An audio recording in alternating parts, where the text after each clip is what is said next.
Bismillahirrahmanirrahim. Assalamualaikum warahmatullahi wabarakatuh. Waalaikumsalam warahmatullahi wabarakatuh. Alhamdulillah kembali lagi bertemu dengan IC Trilso. Seperti biasa, Conversation to Scholars. Saya Khus Maria bersama sahabat saya Dr. Iksanuddin Nursi Dan Hasil Maria PhD. Alhamdulillah. Apa kabar nih Bang? Alhamdulillah, insyaallah baik-baik. Ya, saya baru pulang dari kampung juga. Wih, segar bener dong udara desa. Di Jakarta sedang ada pergantian, ada ini saya dengan rakyat di kampung, dengan masyarakat jamaah Masjid Muhyiddin Timbaban di kampung. Iya. Gitu ya. Walaupun seringkali juga ibu-ibu yang aware dengan kondisi yang bertanya juga, siapa ini, kenapa diganti, kayak gitu ya, dan sebagainya. Jadi ada perubahan setelah salah satu mungkin ini respons. Saya nggak tahu responsnya apakah di dalam kerangka merespons tuntutan masyarakat ya, dari rezim PS. Tambahin lah, disebut juga itu yang geng Solonya, rezim PSGR. Iya. Jadi PSGR kan.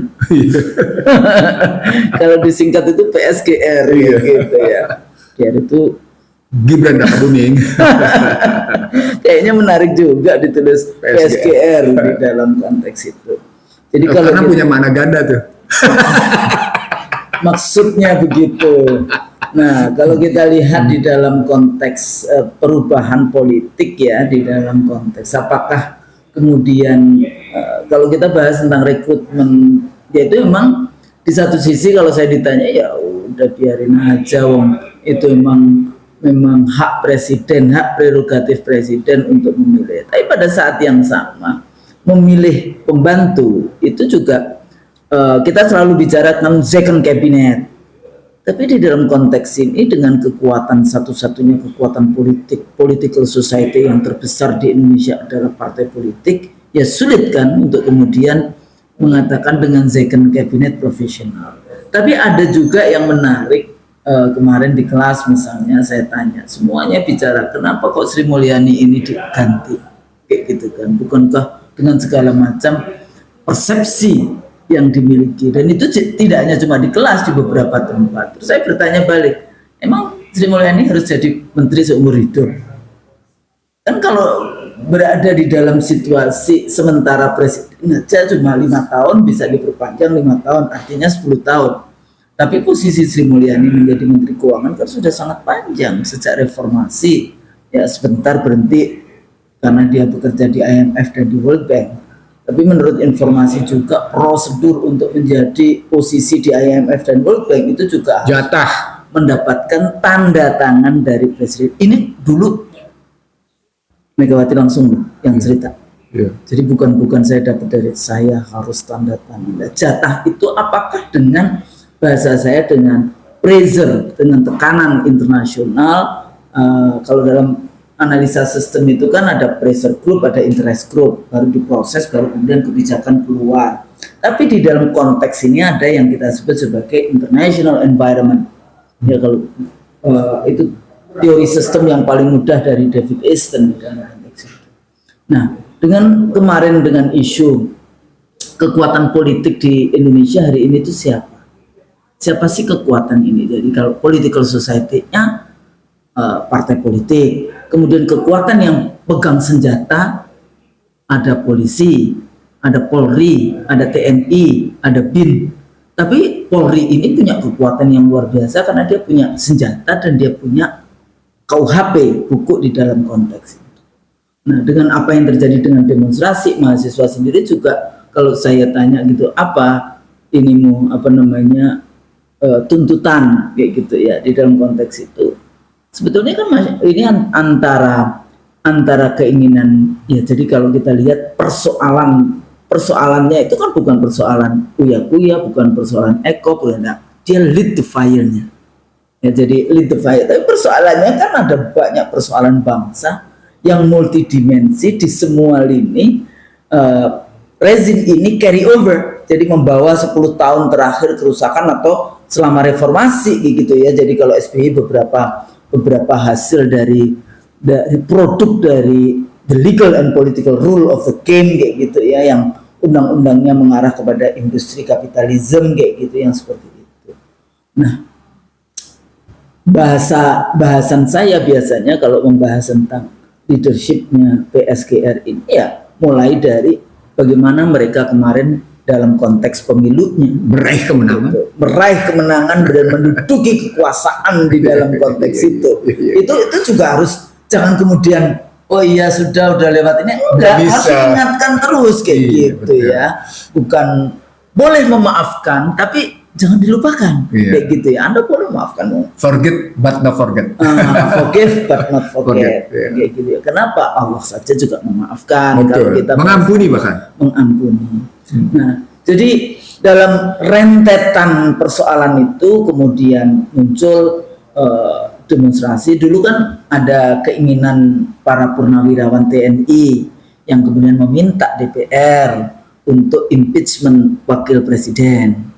Tapi yang dilakukan kelompok yang pro kepada wakil presiden atau faksi dari rezim sebelumnya, 10 tahun rezim sebelumnya, ya bagaimana ini caranya supaya DPR tidak bisa bergerak, sistemnya gagal. Maka kemarin sebetulnya apa yang terjadi dengan kenaikan upah, gaji atau upah atau fasilitas dari DPR dan sebagainya, dan dengan segala macam tingkah laku politiknya seperti itu kan lead the fire, semakin kemudian menyakitkan. Tapi pada saat yang sama dengan kejadian demonstrasi dan matinya ojol, nggak cuma di Jakarta aja, berubah nih dari mulai yang apa namanya waktu itu wakil presiden, kemudian nggak taunya kemudian langsung sekarang anti kepada polisi. Makanya kantor-kantor polisi kan banyak yang dibakar oleh masyarakat. Tapi pada saat yang sama sebetulnya di balik semua ini kekuatan elit power struggle-nya kan masih bergerak terus.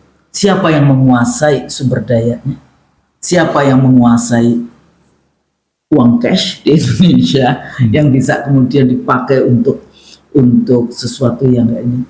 Itu benar dulu Bang, BI pernah mencetak uang sampai 500 triliun tahun 2022 untuk apa?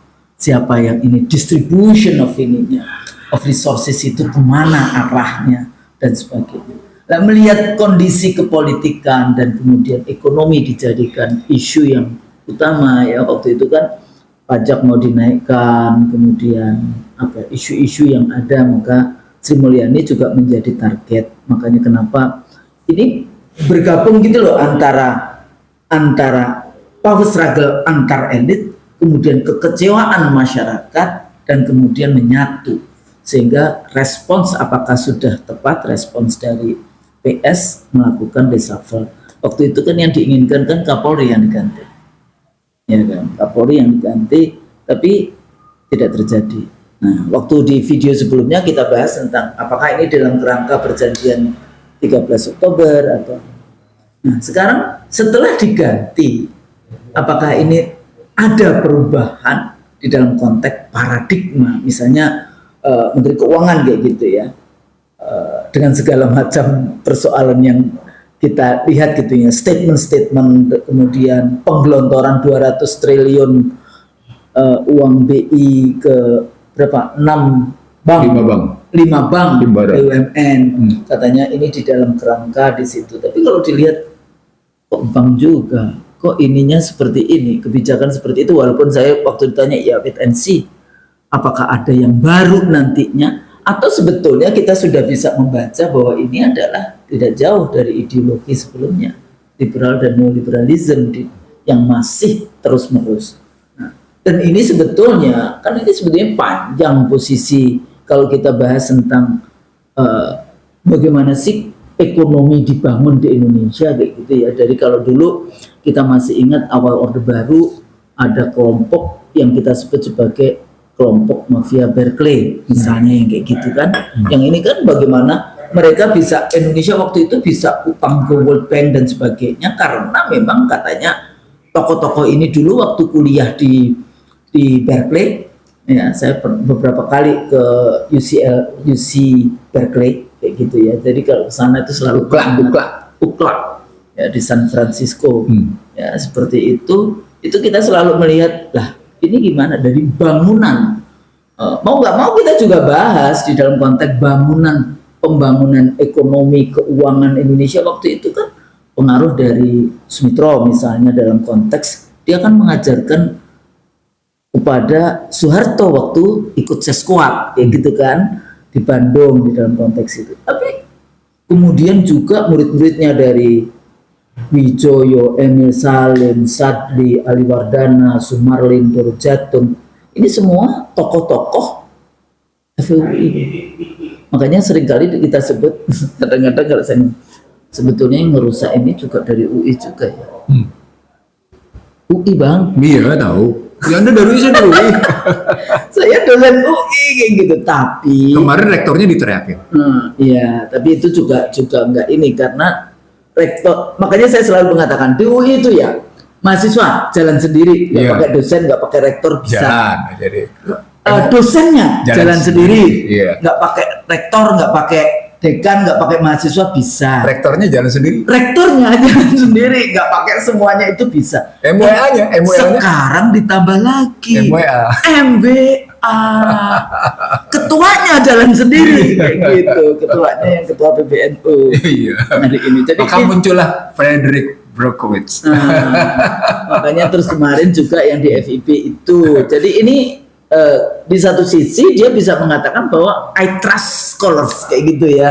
Dia percaya dengan akademisi, dengan scholars di dalam konteks. Tapi scholarsnya tidak, bahasa saya sekarang saya selalu gunakan ini kebijakan keuangan fiskal ini tanpa tauhid. Scholars tanpa tauhid. Jadi kalau kita mau berjuang tanpa tauhid, tanpa iman, tanpa takwa, menjadi burnout, menjadi sesuatu yang apa artinya di dalam konteks itu.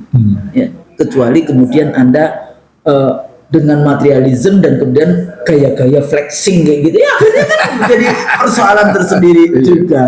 Nah, melihat berbagai persoalan ini dari mulai paradigma liberalisme, neoliberalisme yang masih kuat di dalam konteks itu, makanya saya selalu mengatakan di dalam konteks rekrutmen kabinet, jabatan-jabatan kabinet, pengangkatan jabatan-jabatan yang ada di kabinet, kelompok ekonominya itu atas restu mau nggak mau masih tetap poros Jakarta Washington. Poros Jakarta Beijing. Nah, sekarang ditambah dengan pembangunan yang lain poros Jakarta Beijing. Nah, jadi kita ini selalu jadi kayak sandwich kayak gitu ya, pencet kayak gitu, berada di dalam antara poros Jakarta Beijing dan poros Jakarta Washington. Nah, melihat berbagai konteks yang seperti ini, jadi kalau dalam konsep ilmu politik kita bisa biasa political economy bahas tentang mafia Berkeley. Nanti ada yang pemikiran besarnya lagi Chicago Boys, ya kayak gitu kan di dalam konteks itu. Ini masing-masing kampus. Kenapa? Karena memang perkembangan ilmu politik di Indonesia itu sangat dipengaruhi arahnya itu politik dari Amerika. Kader-kader dari Amerika. Saya kebetulan Australia, jadi agak-agak ada sosialisnya.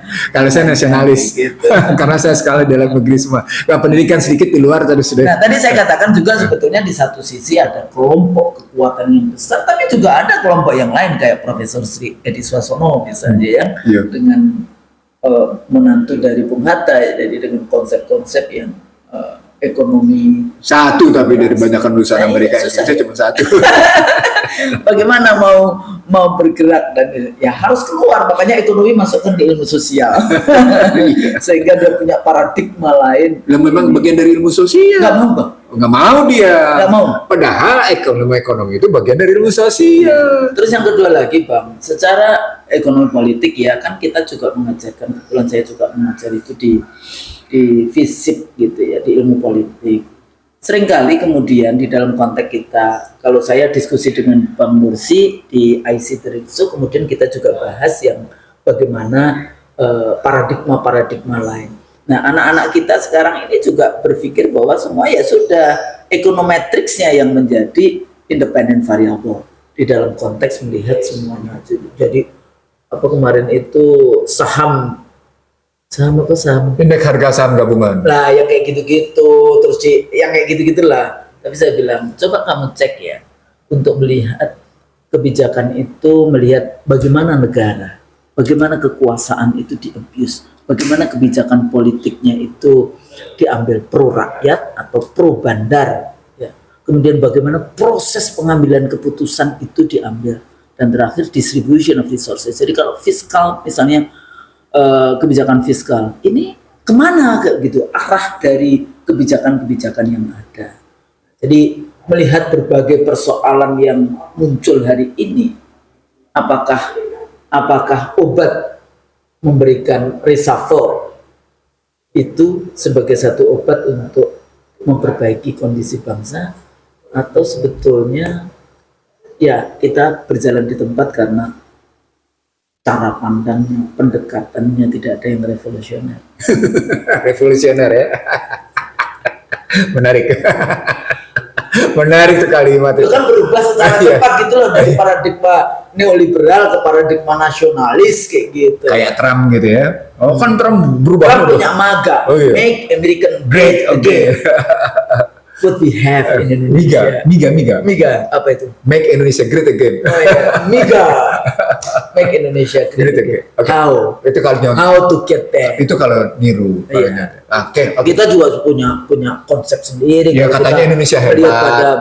enggak, kalau kita lihat lagi apa sih sebetulnya dulu para pendiri bangsa ini bersama-sama di dalam konteks membangun Indonesia. Itu sebenarnya arahnya untuk menjadi Indonesia Raya. Jadi tidak menyebut sebagai Make Indonesia Great Again atau menyebut sebagai Indonesia hebat, tapi paling tidak Indonesia Raya.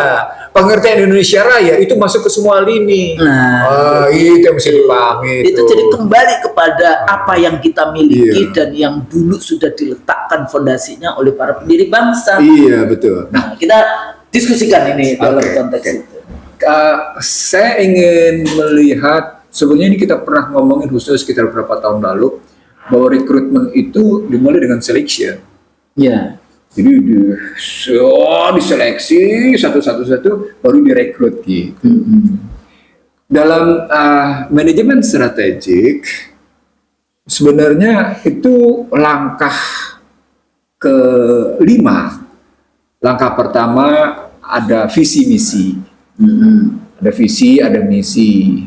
Lalu ada kebijakan. Gitu kan? Ya. Ada strategi, ada struktur, ada program, baru rekrutmen, baru orang.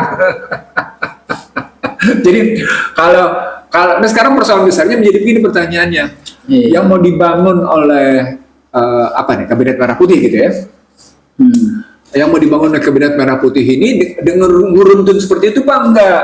Visi misinya, kebijakannya, strateginya, gitu kan, strukturnya, kayak gimana nih programnya, terus yang keenam baru bicara tentang orangnya untuk bicara rekrutmen sama sistem. Kan kalau kita bicara visi misi minimal kita harus bicara tentang bebas, merdeka, berdaulat, adil, makmur. Berarti harus diterjemahkan ke dalam misinya juga sudah ada. Katakan misi ini mereka terjemahkan sebagai astacita gitu loh. Ya. Yang mereka bilang astacita gitu ya. Sebenarnya astacita itu lebih merupakan program gitu ya. Jadi ada dua yang mereka lampaui adalah bagaimana misinya, bagaimana kebijakannya. Mereka langsung terjemahkan ke program. Kalau pada program, maka persoalan besarnya menjadi bagaimana strateginya, bagaimana pertanyaan berikutnya, bagaimana orang-orangnya. Nah, saya melihatnya begini. Ketika masuk dalam cara berpikir begitu, pola pengambilan kebijakan Indonesia ternyata memang tidak unacademical base. Anti-intelektual bahkan. Malu jadi ngomongnya. Ya kan kalau kita biasa kan mengatakan itu anti-intelektual. Kenapa our society sebetulnya begitu? Betul, di situ kata kuncinya menjadi political based approach kita, basis pendekatan politik kita, itu ternyata lebih ke persoalan-persoalan behavior saja, persoalan perilaku dan persoalan lingkungan terbatas, tanpa berdasarkan pada namanya academic base gitu, tanpa basis akademik pendekatannya. Kan kalau pakai David After itu kan ada 6 aliran ya kan. Salah satunya adalah pendekatan filosofi, pendekatan akademik kan begitu kan, pendekatan strategi pembangunan gitu, pendekatan perilaku gitu. Salah satunya begitu gitu. Pendekatan pragmatis, oportunis kan 6 tuh kalau pakai David After itu. Nah sekarang kalau kita melulu pada pendekatan perilaku, pendekatan kelompok gitu, maka sesungguhnya dia akhirnya mengabaikan pendekatan objektif. Kalau Pak Gunnar Myrdal bilangnya pendekatan menjadi begini, satu kebijakan yang basisnya adalah objektif sebagai intersubjektif, maka pertanyaan besarnya si intersubjektifnya ini menggambarkan format akademik secara signifikan apa enggak gitu. Jadi intersubjektifnya sebagai objektif ini signifikan apa enggak, relevansi dan signifikannya apa enggak. Nah di sini enggak kejawab, Husnul. Kenapa enggak kejawab? Karena pada hakikatnya ketika kita melihat bagaimana Amerika situasinya seperti yang saya bilang, the decline and fall American Empire misalnya, the decline and fall neoliberalism gitu misalnya. Kita mengambil dua tesis yang sedang terjadi sehingga Trump kencang banget bikin MAGA, Trump kencang banget bikin reindustrialisasi, Trump kencang banget menerapin tarif.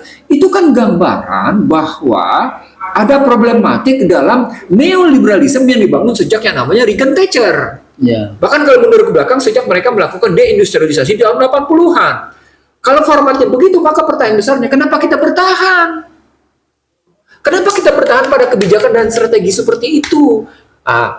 Apa indikator bertahannya? Yang dilakukan oleh Purbaya Yudhistira Dewa itu neolib. Memang. Itu neolib. Nggak mau kasih subsidi rakyat, nggak mau pengertian disiplin fiskalnya, tidak belanja modal. Itu bahasa sederhananya. ya. Jadi kalau satu fiskal tidak mau memperkuat belanja modal khususnya pada public goods dan public services, maka dia neolib pasti gitu. Ya. Sebentar, kita berdiri. Jadi kalau kita lihat perkembangan jatuhnya Amerika atau menurunnya peranan Amerika di panggung global, itu membuktikan bahwa kebijakan ekonomi mereka selama hampir 3 generasi gitu ya, itu gagal. Gagal karena basis mereka total berbasis pada neoliberalisme. Apa poinnya neoliberalisme? Tadi segala sesuatu diserahkan pada korporasi. Kalau pakai bahasa kita korporatisme, gitu ya. Corporate let the public gitu loh istilah.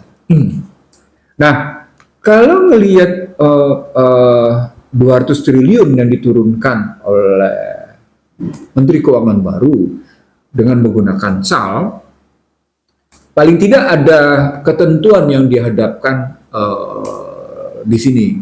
Ketentuan pertama tentang perbendaharaan negara, ketentuan kedua tentang ketentuan Undang-Undang Keuangan Negara sendiri 17. Lalu kemudian berkaitan juga sama Undang-Undang OJK tentang pengawasan perbankan di dalamnya. Lalu berhadapan lagi dengan bagaimana sebenarnya ketentuan-ketentuan yang menyangkut soal bagaimana BI mengatur keuangan di rekening BUN, Rekbun namanya, rekening Badan Bendahara Usaha Negara. Ya. Nah, mari sekarang kita lihat satu persatu dalam dari perspektif makromoneternya ke mikromoneternya. Di makromoneternya sesungguhnya problemnya tidak bisa SAL digunakan sembarang karena bagian dari perbendaharaan negara. Dia harus tetap melalui fiskal.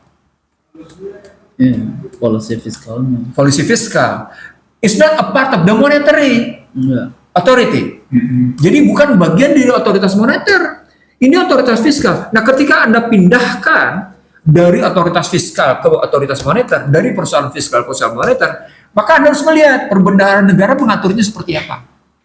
Nah, di sana menyangkut soal penempatan bunga. Gitu.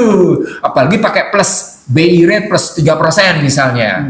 BI rate plus 3% atau 2% plus BI rate plus 3%. Disebutnya sebagai 2% plus 3% gitu ya. Atau BI rate plus 3% mereka ngambil sehingga bergerak angka seperti itu. Seperti mereka berikan pada Koperasi Merah Putih katanya. Ini bunganya sama dengan Koperasi Merah Putih. Loh, persoalan besarnya menjadi kalau Koperasi Merah Putih itu memang sudah kerja fiskal dan moneter sekaligus berdasarkan APBN. Sudah tertuang pada undang-undang. Sehingga dia tidak bisa sembarangan karena situ. Tapi ketika langsung menggunakan uang 200 triliun dari posisi saldo anggaran lebih, tapi dia ketemu dengan undang-undang perbendaharaan negara, dia ketemu dengan undang-undang keuangan negara, dia ketemu juga dengan undang-undang APBN yang sedang berjalan. Lalu ketemu dia tuh dengan ketentuan OJK gitu misalnya tentang bagaimana perbankan. Nah, pembahasan kita pertama tentang perbendaharaan negara itu mengatakan bahwa 200 triliun itu otoritas fiskal, bukan otoritas moneter. Maka ketika otoritas fiskal itu dipindahkan ke moneter, lihat dulu ketentuannya. Nggak boleh begitu. Kenapa nggak boleh? Karena dia statusnya SAL. Kenapa SAL? Itu berarti SAL itu menggambarkan tidak efektifnya perencanaan pembangunan kemarin. Kenapa tidak efektif? Karena tetap Anda mengalami posisi defisit anggaran pada 2024. Kan gitu. Dan ini masih bulan September. Ini jangan soal bulan Septembernya dulu. Bahwa SAL yang Anda maksud pada BI itu adalah saldo anggaran lebih dari APBN 2024. Iya. Poinnya adalah ketika diambil 200 triliun dengan perhitungan katakan APBN 2024 sekitar 3.000, sebenarnya cuma 2.900 sekian. Kita boleh 3.000. Maka sesungguhnya yang terjadi adalah 200 per 3.000.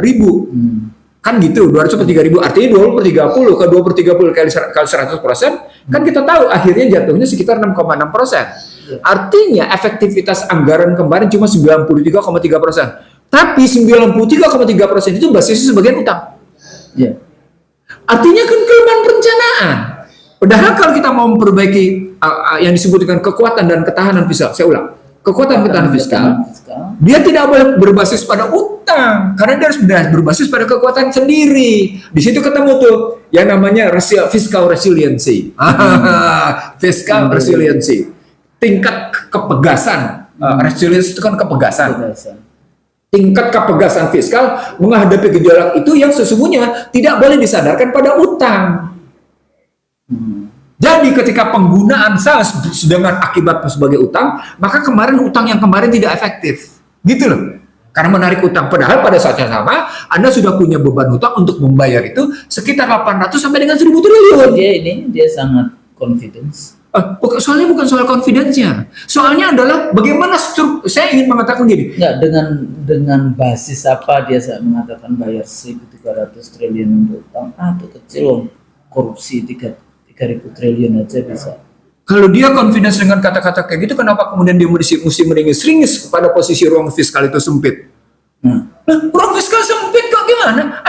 Anda tidak punya daya untuk mengatasi namanya belanja modal. Anda punya daya untuk menyumbang masyarakat, belanja sosial. Oke, tapi Anda tidak punya daya untuk belanja modal.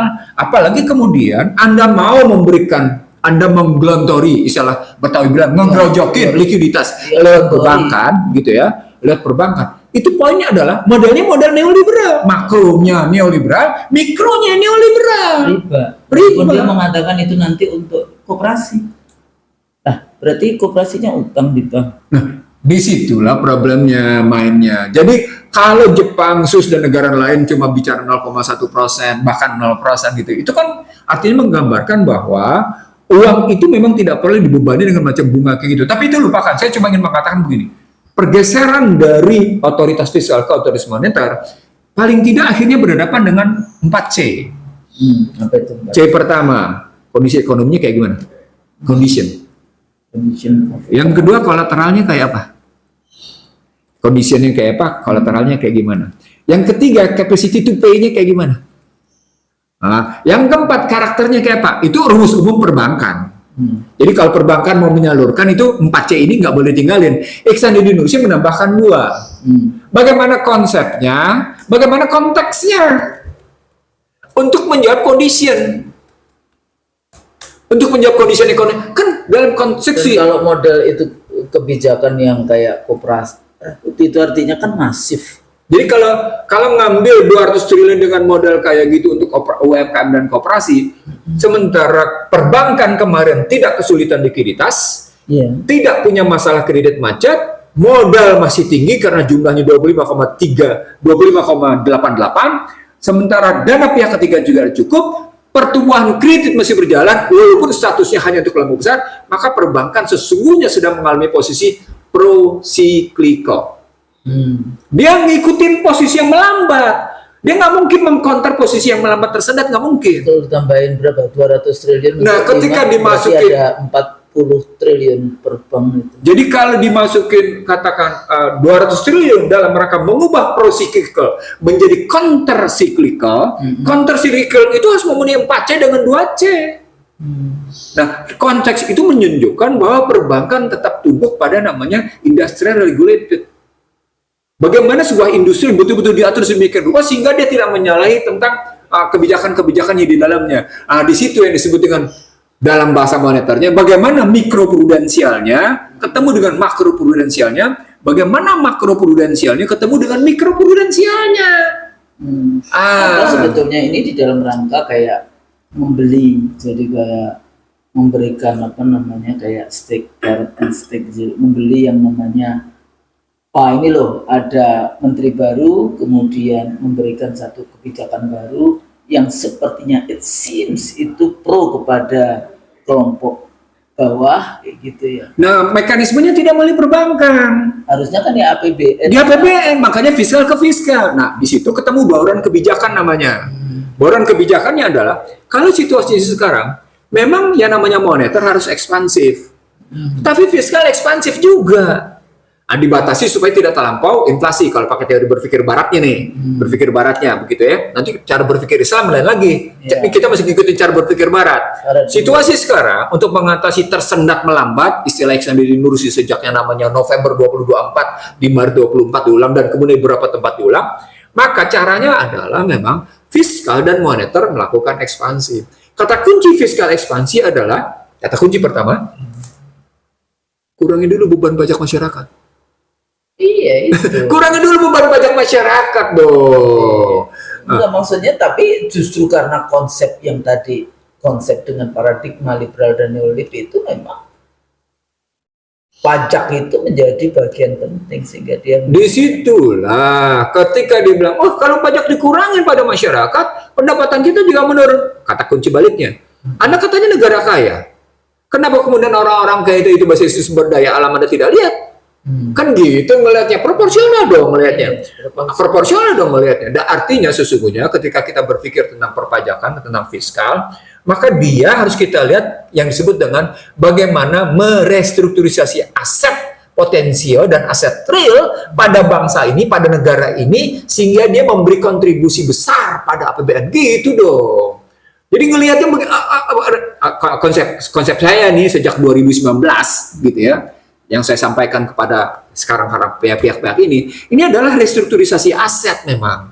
Restrukturisasi aset di sektor sumber daya, restrukturisasi aset di sektor produksi, restrukturisasi aset di sektor distribusi, masuk kemudian restrukturisasi di sektor keuangan. Ngelihatnya agar bangsa ini hidup secara proporsional. Arah proporsional itu adalah kemanusiaan yang adil dan beradab. Arah kemanusiaan beradab itu adalah keadilan sosial, gitu loh. Kalau ngelihatnya begitu, maka model neoliberal ini yang disampaikan oleh Menteri Keuangan baru itu cuma sekedar menurunkan posisi dari tenggelam sehidung menjadi tenggelam sedikit ke dagu, sedikit bisa nafas lah. Tapi tetap berat, karena jalan di air itu berat, Usman. Jalan di air itu berat gitu, berat sekali. Juga apakah berhubungan dengan model kayak tokenism atau simbolik sebagai satu lip service dari rezim gitu ya, supaya kita ini menjadi bahasanya kan to pacify, supaya kita nggak terlalu mengkritik si Menteri Keuangan baru ini. Loh, kalau pakai kayak gitu kan nggak mungkin keluar omongan ini saya perbankan pusing nih ngejalanin. Itu kan omongan Menteri Keuangan. Ngapain mesti bilang perbankan pusing menjalankan kayak gitu? Dan kedua, ya ini kan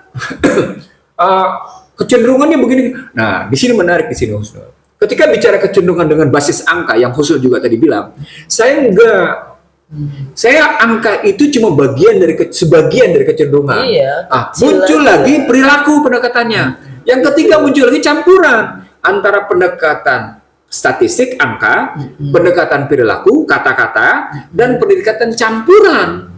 Itulah pendekatan risiko sekarang. Jadi mitigasi risiko yang muncul dalam kajian sekarang itu tidak melulu pada quantitative base, tapi juga pada qualitative base. Jadi Chicago School. Iyalah, makanya kemudian dipadu. Sebenarnya mereka sadar. Jadi kalau saya misalnya satu hari saya baca sebuah majalah tua di panggung sekarang ini. Saya nggak sebut apa, tapi majalah paling tua, usianya sudah 1 abad lebih, gitu, sudah abad lebih. Dia bilang begini, risiko itu katanya itu tidak melulu angka, tapi risiko itu juga menyangkut soal perilaku, soal kata-kata. Di awal bayangin itu di awal abad 21 dia sudah ngomong kayak gitu. Saya tertarik. Oh, mereka baru sadar ya. Oh, padahal kan kalau bicara Al-Quran sudah jelas begitu gitu. Lalu makanya kita hati-hati dengan kata-kata. Ya itu tadi watawasobil haq, watawasobil sober tadi gitu. Ditambah lagi dengan qul a'udzu birabbin nas gitu ya. Posisinya begitu kan. Cemas itu kan bisa dua, cemas karena statistik, cemas karena perilaku, cemas karena campuran hati. Itu malahan yang dipromosikan, menjual kecemasan. Iya, itu shock doktrin namanya. Soft doktrin. Iya, jadi dari situ gambaran besarnya menjadi ketika yang Anda lakukan dengan model pendekatan risiko berbasis hanya pada kecenderungan angka-angka, Anda ketinggalan 2 langkah. Oh iya, di era Joko Widodo kan saya yang mengusulkan agar digerojokin uang sekian ratus triliun gitu. Sehingga akhirnya Joko Widodo berhasil menyelamatkan. Joko Widodo dibilang nggak bikin apa-apa. Bikin, ini buktinya diambilnya namanya burden sharing. Kan gitu logikanya. Itu diambil lagi sekarang. Tapi dengan mengambil sel. Dia waktu itu jadi apa? Kalau saya tidak salah, stafnya Luhut. Stafnya Luhut kalau saya tidak salah waktu itu. Di era 2020 itu masih... sudah LPS. Sudah, saya lupa, tapi paling tidak dia antara staf Menko Minfres atau Marinvest gitu, atau deputi kalau saya tidak salah. Dia pernah menjadi deputi maritim dan investasi untuk kedaulatan maritim dan investasi di situ. Nah kalau ngambilnya begitu ya dalam formatnya kayak gitu, maka wajar kalau bangsa ini tersesat terus menerus. Karena how to lie with statistik itu tetap berjalan. Iya betul, dan dianggapnya kita tuh nggak bikin baik gitu, jadi kita tuh nggak akan yang namanya percaya begitu saja dengan urusan itu, sementara realitas kehidupan rakyat sangat berbeda. Di depan mata kita sehari-hari kita melihat berbagai macam persoalan. Nah ini kan sebetulnya bagaimana negara mengurus, bagaimana yang namanya distribusi keuangan fiskal di Indonesia dengan program-program negara. Sekarang ditambah lagi mencari pekerjaan juga susah bagi anak-anak kita yang baru lulus. Nah, segala macam persoalan itu kalau kita tidak kalau hanya berhubungan dengan angka-angka ya angkanya itu tidak mencerminkan. Jadi kalau yang tadi bagiannya simbolik, dia tidak representation kayak gitu ya dari kondisi sesungguhnya yang ada di lapangan. Logika sederhananya begini, Husnul. Pertanyaan sederhana sekali. Kalau tidak percaya tanya ChatGPT, tanya DeepSeek, tanya Grok, tanya macam-macam. Apakah moneter Indonesia berdaulat? Ya udah jelas enggak kan. Itu Husnul aja yang kayak gitu langsung jawabnya tanpa mikir langsung bilang enggak. Oke, kita pindah sekarang. Apakah fiskal kita berdaulat? Dengan terdikte oleh utang sebesar 1/3 dari APBN untuk bayar utang, cicilan dan pokok, terdikte nggak berdaulat. Makanya cara pandang mereka kan kemudian kita tergantung pada investasi. Padahal investasi itu akan tadi itu mendikte kita. Yang kedua lagi 7I itu. Terus kemudian kita hutang. Ya, hutang itu 7I juga seperti itu, sehingga yang terjadi adalah menaikkan pajak kayak gitu kan, karena fiskal sempit mereka juga tidak suka karena private lead public, maka nggak suka kalau kemudian petani, nelayan dikasih subsidi, nggak boleh. Kemudian BBM disubsidi, pendidikan disubsidi, kesehatan disubsidi, ada BPJS, ada apa ya, kita bayar. Jangan mengatakan loh yang namanya kesehatan itu gratis. Karena rakyat itu bayar BPJS. Bahwa ada cross penggunaan BPJS itu untuk rakyat yang miskin, ya kayak gitu ya. Tapi kan berapa dana BPJS yang dikumpulkan dan berapa penggunaannya. Jadi artinya rakyat membiayai dirinya sendiri. Jadi negara untuk apa? Iya, itu karena tadi begini. Makanya tadi saya ngambil struktur berpikir, visi misi, kebijakan, strategi, struktur, program, dan baru orang, gitu ya. Kalau kita bicaranya Husnul sampai pertanyaan kayak gitu, sesungguhnya sudah sejak lama Husnul, ketika kita bicara tentang bahwa konstitusi membebaskan dari ketertindasan, kebodohan, kemiskinan, ketimpangan, kehinaan, dan kita ulangi berkali-kali itu sebenarnya harus dijawab oleh fiskal, mestinya dijawab oleh moneter. Gitu loh. Jadi bagaimana government spendingnya itu, apakah dia untuk rakyat banyak, rakyat kecil, atau segelintir? Nah, di situ ketika Oslo tadi masuk pendidikan kesehatan, dia cuma bagian dari situ. Padahal ada 5 problem di sini. 1, pendidikan. 2, kesehatan. 3, pekerjaan. Kita harus dilihat di situ. Harus jelas pekerjaan kayak gimana gitu ya. Nah, setelah kita bicara soal kemiskinan, kebodohan, pekerjaan, harus dilihat lagi sekarang bagaimana cerita tentang ketimpangannya. Harus dilihat di situ. Bagaimana usia harapan hidup muncul, Pak, pakai IPM ceritanya. Bagaimana mesti mengatasi katakan infrastrukturnya, kondisinya. Ini harus dijawab. Nah, kita tidak pernah punya konsep yang jelas tentang apakah kesehatan itu public goods, public services, atau commercial good? Apakah pendidikan itu commercial good atau public services atau commercial services? Dengan pernyataan bahwa sekarang universitas harus mencari duit sendiri, membayar duit sendiri, maka sesungguhnya pendidikan sudah menjadi sektor komersial. Jadi kalau dibilang, ya sudah, 20% anggaran itu hanya disediakan dari pendidikan dasar sampai pendidikan menengah. Oh ya iya, pantas. Gimana coba? Kan nggak beres di situ. Itu kesehatan tadi yang saya ceritakan. Dan soal pekerjaan diserahkan kepada namanya korporasi. Undang-undang Cipta Kerja. Makanya. Undang-undang Cipta Kerja itu menyerahkan pembukaan apa? Begitu jadi jatuh. Habis. Lalu ketika bicara tentang bagaimana menghadapi infrastruktur, diserahkan juga pada yang namanya swasta. Lihat aja. Begitu juga begitu sumber daya buatan lain misalnya tentang data diserahkan pada swasta. Gimana ceritanya? Salah satu contohnya misalnya membangun jalan tol. Wah. Oh iya, itu jalan tol yang dibangun oleh swasta. Swastanya merasa sangat pahlawan begitu. Nah tapi kan rakyat masuk jalan tol bayar. Iya itu tadi karena semuanya komersial gitu. Ya balik lagi kan akhirnya kan membebani rakyat. Jadi negara yang harusnya menyediakan infrastruktur untuk rakyat, tetap aja rakyat yang bayar. Artinya lagi-lagi di situ yang harus diketahui oleh rezim ini atau administrasi Prabowo Subianto ini gitu ya, itu harus paham misinya dulu apa. Nah, balik lagi goal objektifnya itu apa gitu. Sehingga nanti aktivisme, policy, strategik, taktiknya seperti apa itu. Baru bicara tentang orang yang memenuhi syarat untuk mencapai itu, gitu loh mikirnya. Maka pilihlah ahlinya pada pekerjaannya, pada tempatnya, gitu loh. Jangan pilih right person on the right place. Jadi jangan cuma rekrutmen politik berbasis akomodatif, mestinya rekrutmen politik berbasis kualitatif, gitu. Sehingga tetap rekrutmen berbasis pada keahlian dalam rangka memenuhi amanah visi misi konstitusi, gitu mikirnya. Dalam rangka memenuhi visi misi konstitusi, bukan dalam rangka visi misi ketua presiden, bukan. Konstitusi tekanannya. Tapi dipikirnya saya adalah negara. Wah begitu, gimana? I'm the king, I am the law. Ya pasal 6 itu, ayat 2 itu. Makanya berantakannya itu sampai mudah. Di sini sebetulnya kembali lagi values.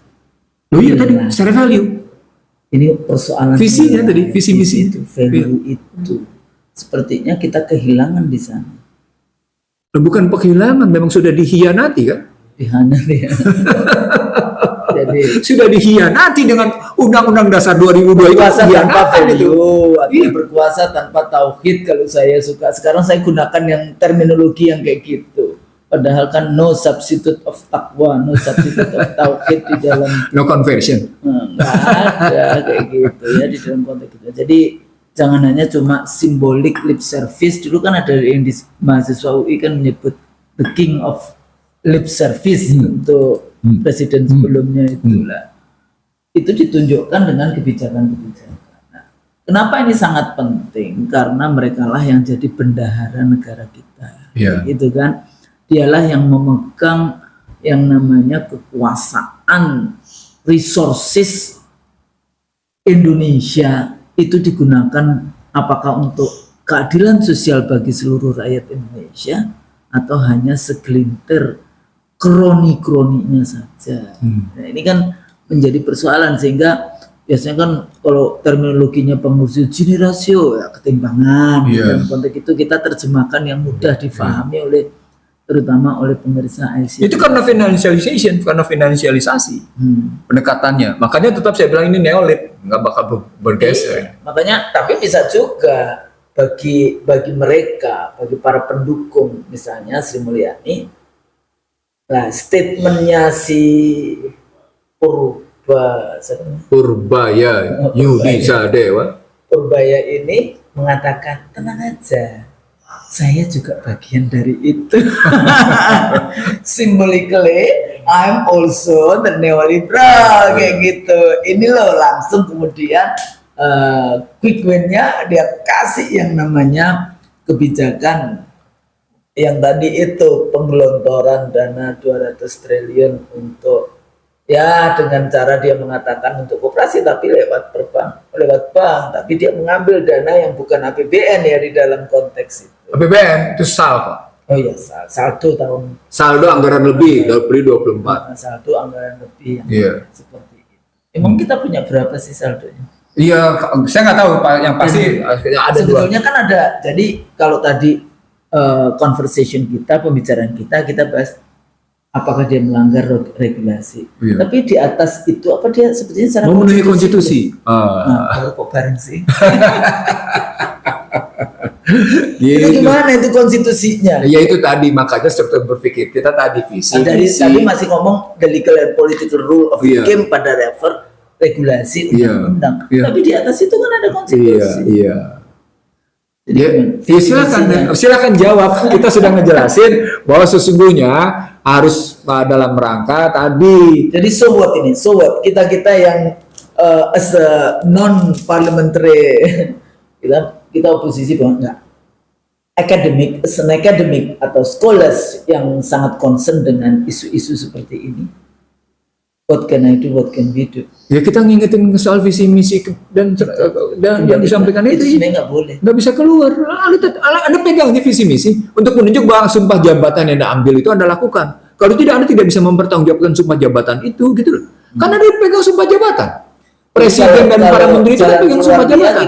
Kenapa? Kalau kan itu sudah dilakukan, terus bisa nggak dia untuk redo atau undo lagi policy itu? Redo undo itu kalimatnya begini Husnul.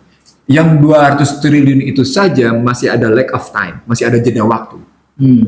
Dari mulai keputusan sampai dengan realisasi di lapangan, ya pasti itu ada waktu. Ada jeda waktu. Artinya sisa waktu dari Oktober, November, Desember 3 bulan ini, ya Anda akan lihatnya nanti di bulan sekitar pertengahan Desember. Akan ada kelihatan pertengahan Desember. Akan ada geliatnya tuh pertengahan Desember. Nah, baru kelihatan nanti di kuartal terakhir penutupan semester kedua dari APBN 2025 itu akan kelihatan ada perbaikan nggak? Saya tetap bilang, ya lo nggak bakal bisa bergerak dari 4,9. Lo akan susah bergerak dari 4,9% pertumbuhan maksudnya. Dan dengan begitu, wajar kalau sticky Gini ratio yang kaku itu tidak akan pernah bergeser, berubah. Nah, kalau pertanyaannya, what can we do misalnya? What can I do? Dan what the nation do gitu misalnya? Apa yang bisa dilakukan oleh bangsa ini misalnya? Ya, pertanyaan sederhananya secara legalize, secara constitutionalize, ya Anda tunduk dulu pada konstitusi. Karena Anda sudah mengucapkan sumpah dan janji di situ. Presiden dan para menteri tunduk dulu pada konstitusi itu. Kalau Anda tidak tunduk pada konstitusi itu, ya wajar kalau Anda tidak dipercaya. Politisi kita kan sangat jarang menggunakan konstitusi sebagai argumen. Ya karena mereka basis dari tingkah laku kebijakan-kebijakan yang diambil. Iya, karena sumpahnya put a locker. Gitu ya. Selesai. Dan itu terjadi pada semua lini put a locker itu yang namanya sumpahnya. Kredonya itu kemudian how getting money. Kredonya how getting money. Jadi kekuasaan itu seperti satu langkah untuk mendapatkan kekayaan. Iya. Pribadi. Bukan atau kliknya. Itu yang saya pernah dengar dari kalangan neoliberal. Bahwa ukuran keberhasilan bangsa ini diukur pada dirinya yang punya jabatan. Yang penting kan saya punya jabatan begini, saya dihormati di luar. Saya ukuran pribadi mendapatkan penghormatan di luar. Lu, rakyat lu. Iya. Bahasanya anak-anak gaul kan, lu, rakyat lu kayak gitu kan. Anda ya. Jadi tidak hanya cuma jabatan, karena Anda punya 270-an lebih 282 sekarang, 282 jutaan rakyat yang sebagian besar masih pada kondisi miskin. Apalagi saya sebagai aktivis perempuan juga seringkali mengatakan bahwa feminization of poverty, wajah miskin itu wajah perempuan. Adakah di dalam konteks yang tadi ya, kebijakan-kebijakan, apakah waktu itu bahas tentang dana desa, apakah membahas tentang sekarang koperasi merah putih, ini juga sebetulnya reinventing a new wheel, kayak gitu ya istilahnya. Apakah ini adalah membangun lembaga atau baru gitu ya, lembaga-lembaga baru yang di dalam proses membangun aja, apakah sampai Desember sudah selesai itu? Atau dia akhirnya 200 triliun itu cuma duduk saja di bank-bank yang tadi sudah di assign kayak gitu oleh kita kalau saya ngikutin Husnul wait and see, saya nggak perlu wait and see. Saya sudah bisa meyakinkan bahwa tenggelamnya tadinya sehidung ya turunlah sedikit sampai udah bawah bibir ya, itu paling baik sedikitnya di atas dagu. Tapi masih leher ya. Masih leher. Padahal itulah tempat nyawa yang Jadi itulah ceritanya. Jadi tadi karena khusus bilang mestinya ada kebijakan yang revolusioner tadi. Artinya bukan revolusioner sebenarnya kalau saya kembalikan kepada visi dan misi konstitusi. Gitu. Ya maksudnya mengubah dari perspektif neoliberal kepada kembali lagi kepada nasionalisme konstitusi kita. Iya. Dengan cepat itu artinya di mapping lagi berbagai persoalan. Mestinya Anda ditarik atau diangkat menjadi pejabat itu kan ya sudah punya gambaran mapping persoalan bangsa itu seperti itu. Ya paling tidak kenapa misalnya pertanyaan kenapa sih gini rasio susah banget turun dari 3,82 gitu misalnya, atau pakai angka teman-teman itu 0,42 kenapa susah turunnya? Ya tadi karena Anda tidak menyelesaikan akar masalah. Itu yang saya bilang tadi. Iya. Asam lambung diobati dengan paracetamol, padahal asam lambungnya sudah GERD kronis. Ya nggak sembuh lah. Tidak bisa asam lambung. Ini sudah bukan asam lambung lagi, Bang. Apa tuh? Udah kanker stadium 4. Iya. Jadi harusnya dioperasi, udah diambil penyakitnya, kankernya itu. Dibuang ya. Dibuang kayak gitu kan. Oke, betul. Gitu. Ya, begitulah. Ya. Masih ada lagi kira-kira ya. Ya kalau teman-teman yang menyaksikan, menantikan atau kemudian setia dengan IC Daily Show bertanya, ini orang dua ini apa ya konsep jawabannya? Harus saya sampaikan ke Anda semua. Kami punya kok. Kami punya hitam putih menjawab semua masalah ini. Saya bahkan sudah menyampaikan ke kalangan tertentu untuk disampaikan ke pihak-pihak yang berwenang bagaimana mengatasinya. Sudah saya sampaikan kok. Jadi persoalan pokoknya ini persoalan. Apakah mereka mau menerima? Mau political will. Political will. Jadi tugas kami itu cuma menyampaikan. Iya. Ilmu kami memang sedikit, tapi sedikit ilmu itulah yang kita sampaikan. Iya. Yang salah itu tentu saja dari kita dan yang benar hanya dari Allah.